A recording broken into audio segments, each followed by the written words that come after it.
Kykie, misdaadjournalistiek is soos jou initiation, nie ontgroening nie, maar elke jong junior journalist moet misdaad doen, want dit is vinnig en daar's baie in Suid-Afrika.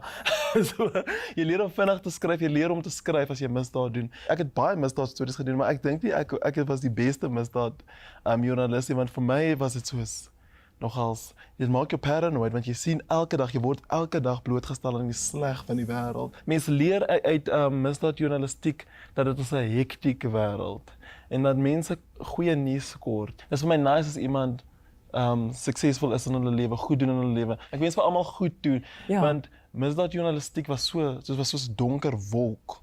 Jy raak taf, jy bou 'n muur. Raak jy regtig taf?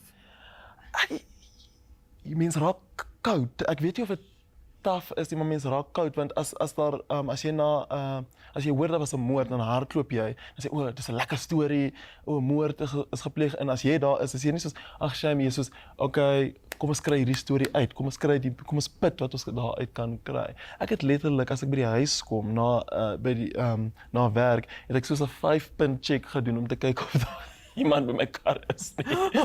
Ja. Het jy ooit gegaan vir berading? Beeld is fantasties. Hulle reël vir die misdaadjoernaliste berading. Iemand wat met hulle kom praat. So daar is kanale ook.